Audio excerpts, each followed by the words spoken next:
Super Supportive by Sleyca. Chapter 131. Ripples Part 2. The bus was less than half full on the way back to campus, so Alden had taken 2 seats. The lights were off and he was letting himself sprawl, watching the city pass by as they approached the north shore of F and the Span. Anesidora is starting to look familiar in a lot of places. A motorcycle zipped through the traffic, its rider accelerating to pass the bus before they reached the long bridge, and a police drone up ahead flared yellow in warning. But some of it's still crazy. Behind him, Haoyu was leaning out of his seat to talk to Kohn. Jeffy's standing in the parking lot with Reinhard right now, he was saying. They've been looking for the bus. Kohn turned his head toward the front where Instructor Klein was sitting in the driver's seat with his arms crossed over his chest, like he was having critical thoughts about the road instead of just monitoring it. There was a touch screen and a wheel if he needed to take over as the vehicle's operator. I feel kind of bad for them, but he did warn us not to be late. They were both whispering. Beside Kohn, Everly had fallen asleep. Her head was against the window, pillowed by one of her silver buns, and her mouth was hanging open. The bus doors had closed at 12:05 a.m. Alden was pretty sure Klein had timed their departure down to the second. They were having too much fun racing some boys from Reinhardt's old middle school on the slide and lost track of time, Haoyu said. Then they accidentally followed signs to the parking garage instead of the lot where the bus was. What a shock, Lexi murmured. Tell them they should try to meet up with Astrid, said Maricel from a couple of rows in front of him. She was sitting by Tuyette. She should still be there. She was with us, but she went back to get a pair of pants she saw in a commercial on the way out the door. Alden hadn't bought anything. He'd tried to find something for Stuart, but he wanted a gift that somehow said, "Thank you for the learning cushion, and also good luck with that irrevocable life choice you're about to make." Scented candles and lamps with bugs in them felt way too shallow. The Filipino food was great, Alden texted Maricel. I'm still stuffed. That seemed better than reminding her about the day's troubles. He assumed she would have updated him if she'd heard anything over the past hours. Near the front of the bus, Marcia was drinking a can of strawberry milk and occasionally bothering Ignacio with questions about his knives.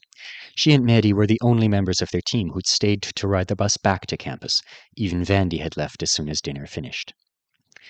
Alden thought it was a 50-50 split between her being embarrassed about her team's performance and her being unwilling to compromise her personal schedule and stay out late.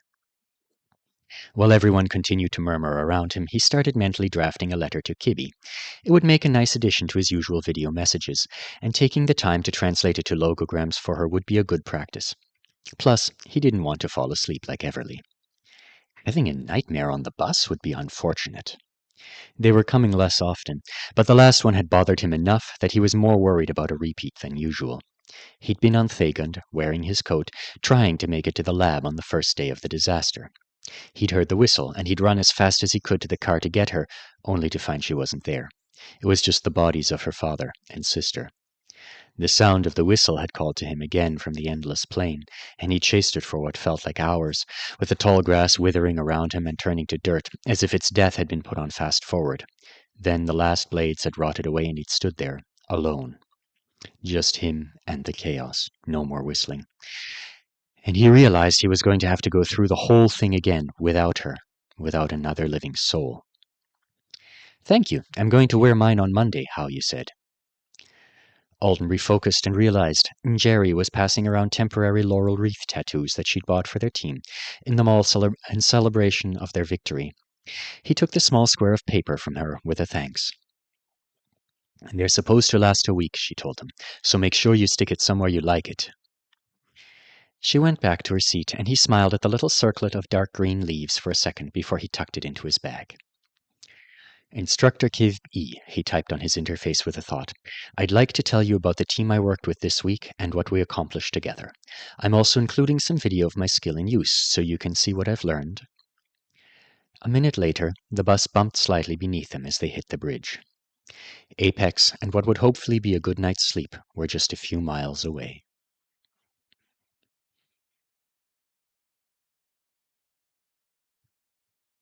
Riley cried out and dropped the lantern she'd been holding aloft. Jacob leapt back. The girl, who had just appeared between them and the door to the cabin, waved her arms. "Don't be afraid! Don't be afraid of me!" "Where did you come from?" Jacob shouted. She looked strangely familiar to him. Her sudden presence was somehow startling and not at the same time, in a way that made him feel disoriented. "I'm sorry! I'm so sorry! I just didn't want to get thrown off the ship!" She was still flapping. "But something's wrong, and I can't open the door, and I can't target the captain anymore, and I think something bad is going on, and I can't fix it by myself!" "Who the hell are you?" Riley demanded. "And what in the name of Boomtown's backside are you doing here?" "Mina," said the girl, taking a step toward them both. "I'm Mina, but listen to me. It doesn't matter who I am. The system's not here. Where did it go? And the door to the cabin is locked? Why aren't the people inside talking anymore? The blinds on the windows shut themselves all of a sudden. I think that object shaper I have trouble controlling did it. Something's not right. It's not right at all!" "You!" Riley exclaimed. "Are you listening to me?" Mina's voice was so high it was piercing. "The system's gone!" She sounds crazy, thought Jacob, but a moment later he realized that she wasn't. He hadn't been doing anything with his interface while he listened to Riley talk about superhumans at large, but there were supposed to be a couple of surreptitious lights in the corner of his vision that he could gesture towards to call it back up, since he hadn't mastered a mental command. Those lights had disappeared. He waved his hand in the area they should have been in, feeling odd. This is what everything used to look like. The last system notification had been the warning. "Is it just because we crossed the blockade? Is that what happened?" Mina asked in a frantic voice. "Is that normal? Do you know?" Riley was staring at the space in front of her own nose with a perturbed expression. "I was only a little worried when it first went away, but I've got a bad feeling now," Mina said. "Like something's out there in the water watching over my shoulder. We have to get out of here." "Out of here is 2 miles below the Pacific Ocean," said Jacob slowly. "So where did you come from?" "Are you a sway?" Riley hissed, stalking toward Mina threateningly. "Are you doing all of this to us? Give me my interface back!"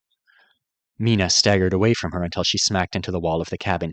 "E.T.!" she shouted. "System, E.T. me! Emergency teleport! I would like to be teleported immediately! Please! Please!" Nothing happened. Mina kept babbling. Jacob realized he was starting to breathe heavily. "I don't understand why the system is gone," he muttered. "How can it just be gone?" Nobody had had an answer for Mina, so, of course, there wasn't one for him either.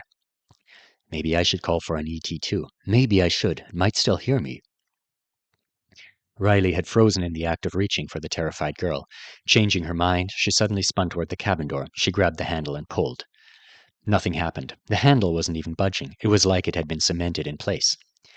"Hey!" she called, slapping the door with the palm of her hand. "Hey, let us in! Captain Adi! Mr. Balesco! Will!" No reply. "Jacob, do you have any right gear that can open doors, or—" A huff of laughter escaped from him, even though none of this was funny. "I took talents to help me make detector flashlights. I'm useless." "You know what?" Riley said. "Fuck this. It's getting uncomfortable. I'm a brute, and it's just a door." She took a step back, lifted her leg, and kicked the handle hard. There was a popping sound, and the handle flew off. "Huh," she said. But when she threw herself at the door, it still didn't open. Pressed to the wall nearby, Mina said, "I told you, it's the object shaper! He's probably stabilizing the door with windows from the inside." Jacob jumped as Riley reached over and slapped the other girl lightly on the cheek. "Talk like a normal person," she commanded. "We are members of superhumans at large. We aren't going to panic. This is not a time for us to panic." Mina held a hand to her cheek. I think... "Spit it out at a normal speed," Riley shouted at her. "I think everyone in there is dead except for that man Will," Mina yelled back. "I think he killed the captain and the other one. I think he's trying to kill all of us." A brief silence fell in the wake of that pronouncement. It's not true, thought Jacob. It's not going this way. Everything can't just suddenly go wrong for no reason, can it? "I am a sway, okay?" Mina's lips were trembling now. "But I've only been hiding until I could decide if I should reveal myself. I was reaching out to relax everyone some more because I really wanted to take a break, and it would have been nice if you all went to bed. But when I tried to target the captain again, I couldn't. So I tried the robber, and I couldn't target him either. It's like they're gone. That Will person is still in there, but my relaxation altar does almost nothing to him. I think he's a high rank, is he?" "An A, I think," said Riley, glaring at her. "You nasty little—" "Never mind. He wouldn't kill the captain. They're friends. We're all trying to escape together, and the system is only down because of Matadero, probably. Maybe it shuts off around the island." For a second her words hung there comfortingly. Jacob wanted to believe them, but... You just told me the system always warns people over and over until they crash into the real restricted area. It's not warning us anymore. We only got the first one. Mina was wringing the hem of her polka-dotted sweatshirt between her hands. Riley grabbed a fistful of her own curly hair and stared out around them. Listen, she said. Listen, this is a lot of panic for nothing. Maybe they're doing something private in there. Probably it's because they realized we have a stowaway on board and they're trying to think of what to do about you. She was nodding along with her own guess. And if the system isn't here, well, the submerger could have started interfering with it. It's powerful magic, right? Everyone keeps saying so. Works in oceans on all kinds of planets. That's completely wild. Our interfaces will come back on as soon as we reach the surface and shut the device off. Or if that's not the problem, she continued, then Matadero's just different right now for some reason. Maybe tonight is go night for the big guys and they're punching a demon's lights out. The system might take a break for that. Come back on when they're finished. Or we just pass out of the blockade zone and find Earth's contract waiting for us on the other side. You don't really believe any of that, Mina exclaimed. You! Riley took a deep breath. Look, I'm happy to help you to freedom even if you are a mind violator, but stop freaking out. We're fine. Look around. It's calm. Nothing's changed for hours. She motioned at the darkness. Jacob was already staring out at it harder than he had been, as if staring is going to make me see it more clearly. How would we know? He asked quietly. Both girls looked at him. What do you mean? Riley was favoring one foot after her kick to the door. How would we know if nothing changed out there? Jacob could hear his voice tightening with every word. Do you have any idea how fast we're going? Or what direction we're headed in? It's not like we can feel ourselves moving or hear the water rushing past from in here. How would we tell if someone turned us around or sped us up? We could be shooting toward the patrols on the surface right now, or toward an Isidora, or the seafloor. He stared into Mina's pale eyes. You can't target the captain? You're sure you're not just making a mistake with your powers? She nodded. I learned mental targeting as fast as I could to impress schools. I was trying to get into hero programs. Riley walked toward the boarding platform where she'd been spending so much time leaning back against the magic that protected them. She stepped down onto it, closed her eyes, and leaned again. Her hair drifted up around her. What are you doing? Jacob protested. Just ignoring the problem won't... Shut up. I'm focusing. I thought... Her forehead wrinkled as she concentrated. I thought it was softer earlier, the magic envelope.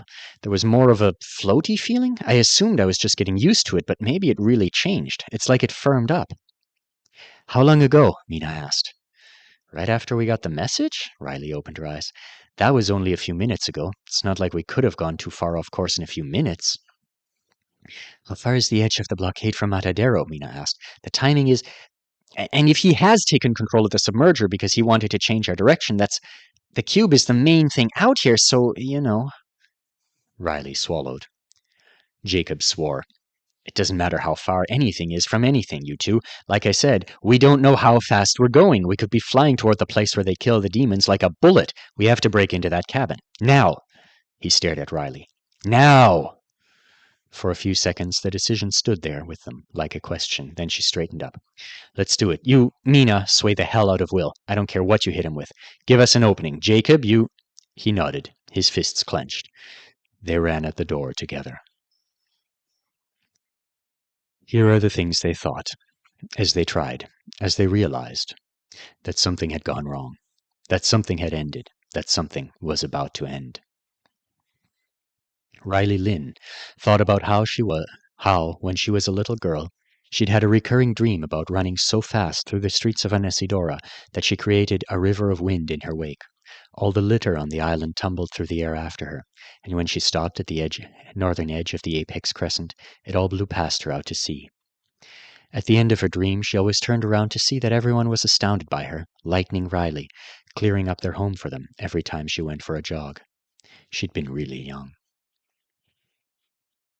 Mina Nowak thought about how she'd never been that serious about coming along with these people. It was only a tantrum, a childish misbehavior, to prove to herself that she was strong enough and smart enough to misbehave in a major way and not get caught at it. She hadn't meant it. She really hadn't. Deep down, she'd known all along that she would ET back home within a day or two. Next week, she would be 16. Her father had already bought the ingredients for her birthday dinner. She'd seen them in the fridge last night. She couldn't remember why she hadn't appreciated them. Jacob Moore thought about how his mom would wonder why he'd lied to her in the last text message. in so many of them over the past months. Would she be upset he hadn't confided in her? Would she wonder if he hadn't trusted her? He thought about how his dad had always said the system only chose people who were mentally weak. If you have a spine, he'd said, why would it pick you? The Avowed are all desperate for it on some level, no matter what they whine about. Damaged. They've got a need to be controlled. Why would the Artonans give real power to someone like me who can think for himself? A couple of years ago, Jacob had decided those words were crap. He was sure he had forced them out of himself. He was sure they weren't still inside him, shaping who he was. Riley thought, I'm going to bust this fucking door down, and I'm going to save this fucking ship, and I'm going to make it to my friends fighting for our rights. I'm going to do things in this fucking world no matter what my rank is. Mina thought, relax, relax, relax. Why won't the object shaper relax? I know it's not my strongest altar, but it should work. Did I use it too much hiding from them all? Is he really high level? Am I out of magic? Jacob thought, not here, not like this. I don't know what I want. I've never known what I wanted, but I want something different than this. Riley thought, kick it harder. More. I'm an Avowed. I've got power. Use it all. Mina thought, if my mind control isn't working, I'll punch the door too. I've got stats. He's only an A. He's only an A, and he's trying to close off the whole cabin. There are 3 of us. Jacob thought, I'm so glad I couldn't talk anyone else into coming on this trip with me. They were all right when they told me I was going too far. There was blood on the door. Inside the facility the humans called a slaughterhouse. Humorous? Serious? The Grivix would be delighted by the name, but they might take it as an invitation. Eshurdi was watching the fight below him with both eyes. He stood on one of the transparent barriers that sealed the top of the containment area. The entity the fighters dealt with now was dangerous enough that Esh would not relax or trade banter with Lind, who stood beside him. But the demon was also simple enough in form and ability that he wouldn't interfere unless one of the humans needed him. The 24 Avowed who'd been chosen approached the battle with one of the methods they had decided on days ago. 6 at a time, using their abilities against it in waves. The demon was about the size of the riding Terracaren Esh had recently given his nieces. The humans kept shouting centipede at it. The contract had withdrawn from this one small patch of Earth for now, so Esh and his partner wore translation devices in their ears. The equipment defined the word well enough, but he wasn't sure why the humans had all named the demon so swiftly and surely based on nothing but its outward appearance. If it shifted its shape, would they start calling it something else? He almost wanted to ask one of the non-combatants who stood on the second barrier above him for an explanation, but his curiosity could wait. Being close to the battle, even as witnesses, was an educational experience for them, too. He would not interfere with their learning. I wonder how they perceive it. During his time here, he had heard the ones with some experience describe weakened cursives like this to their newer members, but the description still left him uncertain about the depth of their understanding. Did they have some sense of what this creature was? Did they feel the becoming and unbecoming? The chaos oozed around it as it struggled against them and the richness of this world they lived in. It had broken through in the spot where such things should break through if they were going to, and it would be gone soon. The Avowed had been training together. They were dedicated to the task, and the way they used their skills was workmanlike. His partner made a pointed noise at the back of her throat. Perhaps his last thought had been gleaned, or she had anticipated it. He is interesting, she said softly. She did not indicate the man with a gesture, but he knew which one she meant. The cheerful one, who did less damage than most of the others, but who did not tire. Avowed Jean Demir had a highly self-defensive fighting style, and there was a unity of purpose to the choices he had made for himself since being bound. His path was simple, strong, and he was proud of being those things Esh imagined, or selfishly hoped. It was a path that would protect the one who walked it as he followed it, so that he lived long enough to see it widen before him. Now that is truly a hope. Eshurdi worried about humans a little more than he wanted to. So many of them, so few Avowed among them. So similar to us. What a fearful marvel Earth was, and what a terrible responsibility. On the boat there was screaming, words, profanities, pain. The sounds battered the door in time with their fists and feet. They disappeared without echoes in the magic that held back the weight of the sea. Fuck this door, thought Riley. Doesn't matter if it hurts, thought Jacob. Keep going. Get in there so you can get out of here. Relax, damn you, thought Mina, slamming her shoulder into the door, imagining herself reaching out with her mind to scream the words into the face of the man inside. And then finally, the door broke open. They fell through it.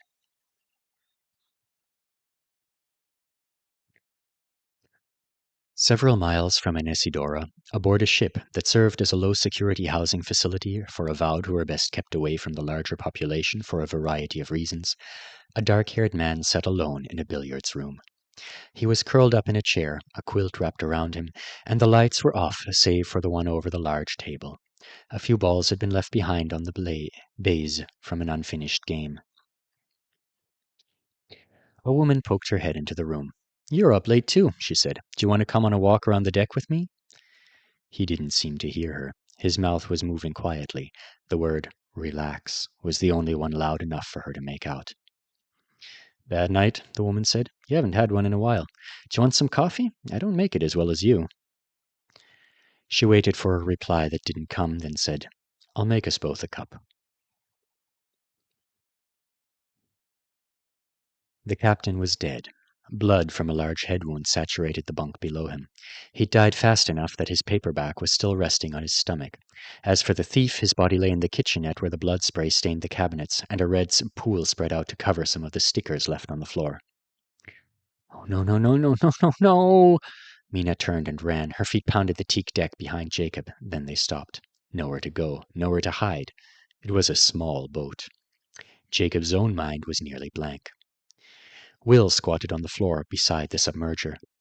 He was holding the holographic cube sticker he'd picked up earlier in one hand, and with the other he was pressing the stylus to one of the logograms on the submerger's control dial.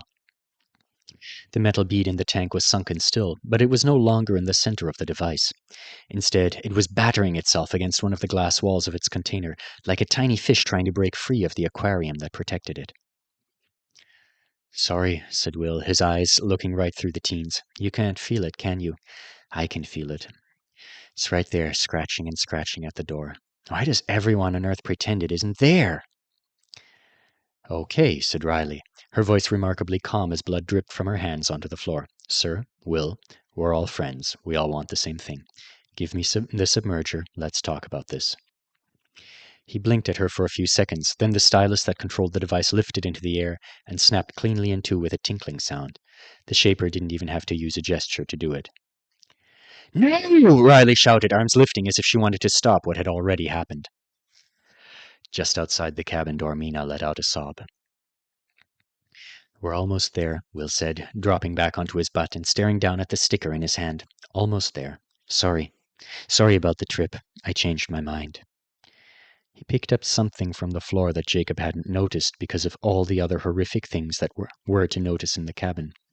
It was a potion injector, probably taken from the supplies the dead thief had stolen. Will pressed it to his own neck. He spoke a word in Artonan, then slumped to the floor. Unconscious or dead. Did it really matter? Riley ran over to the submerger and tried to lift it, but the control dial came with it. "Help me," she said, fumbling with the broken stylus. "You two, do something to help me!" There is nothing I can do, thought Jacob, but he found himself dragging his getaway bag out of the corner where he'd stashed it. He reached inside and pulled out one of the few things he'd made as a right. Some components, a spell impression that had to be cast a ridiculous number of times on the lens, a skill that fed it power if the battery ran out, a weak detector flashlight. Jacob preferred the open complexity of wires, pipes, and circuits. Magically created items functioned in ways he didn't understand, even if he'd made them himself, so he'd chosen the talents needed to make a magical gadget that might help him inspect non-magical ones. Some non-magical ones, anyway. His detector flashlight only worked on objects and parts of objects that had been crafted by hand or by spell. It didn't help at all with mass-produced, machine-made parts. I doubt the submerger came from a robotic assembly line. Jacob held his finger against the switch and pointed the dull red beam at the submerger. He was surprised his heart could sink further, but it did. "What is it?" Riley said. "What do you see?" "Nothing. The detector was supposed to show you places that were disordered, uncrafted objects. Loose screws, broken enchantments, malfunctions. Almost everything had a flaw. They were supposed to turn hot pink under the light. There's absolutely nothing. And the flashlight was working fine. The snapped stylus was shining brightly. When Jacob swept the beam around the room, he could see all kinds of disorder. Even the thing under the tarp, the thing he was sure was some kind of a right-made bomb, was giving off a small pink glow. But the submerger... That thing is really well made, he said. If it's got weak points, they're too small for me to see them. It'll keep doing whatever he told it to. I guess we could try breaking it, but then we'll die. If we break it, we die. If he set it to crash into Matadero, we die. We've got powers, Riley said in a faint voice. We've got powers. There must be something we can do. Mina stumbled into the room. She was pressing her hand toward the front of her sweatshirt right over her heart. He said it would be soon. He said we were almost there. Did that mean a minute? 2? An hour? Neither of them answered her. She stared at Will's body. He wouldn't have knocked himself out, would he? If it wasn't really, really soon. She took 3 deep breaths so fast that the air whistled between her lips. Then she smashed her hand over her chest even harder, her fingers sinking into the thick fabric. I hope this is the right thing. Activate fragile atmosphere! Oh my God, said Riley. Her voice was shaking. This is really happening. She pressed a hand to her own chest. Activate fragile atmosphere. They both looked at Jacob. There was a layer of something like silver glitter covering their skin. So that's what it looks like, Jacob thought. It looks like that when you use your once-in-a-lifetime contract signing bonus. Did you? Riley asked.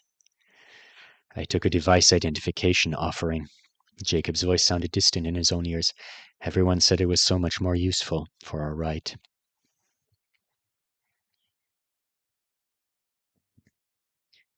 A gasp from above drew a portion of Esherity's attention. He glanced up with one eye. The sound had come from the messenger. Her only function in this place at this time was to maintain a mental connection with another avowed who stood under the contract's shelter, a much surer form of communication in this environment than technology. What is it? He asked. A message, she said in one of the human languages. A message when no word is expected, he thought, while he watched her face and the demon below him at the same time. The news is never good. Relax, damn you? The words didn't really go with the questioning tone, and swearing, even in a perplexed whisper, sounded odd coming out of Tuyet's mouth.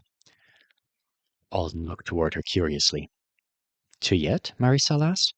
Sorry, not talking to you. I just got a message from my brother, the oldest one. He's Isway and he's not completely well. He lives on a residential ship. Sometimes he does strange things. Must be having a difficult time right now. Let me text him back. The bus was halfway across the bridge. The traffic was surprisingly heavy for the hour, but it was a Friday night. If Loot's in the tub when we get home, Lexi was saying to Haoyu, then I think we should... An ear-splitting wail filled the air. Alden was out of his seat in an instant, ready to move without any clue where or why he should move. And he wasn't the only one. The siren was hideously loud. Everly, startled from her sleep, screamed and shoved Cone away from her like she thought she was under attack. He staggered sideways a step and didn't say anything about it. His eyes were fixed on Lexi, who was standing up from his seat too. At the front of the bus, Instructor Klein had also risen. What's the siren for? Cone asked. That's not the chaos siren, is it? Ignacio asked from the front of the bus. We have a chaos siren? Alden demanded. Nobody lose your heads, Klein said. Notices should be coming in any second. Stay calm. Notices appeared. Alden's nerves were suddenly so bad he could barely make sense of the words the system was sending him, even though he could read them fine. Disaster alert, attack on Matadero. Disaster alert, low probability of chaos exposure. Nobody had time to say anything about the 2 shocking disaster alerts before a third arrived. Disaster alert, oceanic anomalies imminent. Avoid seawater. Seek high ground. Beware of possible tsunami.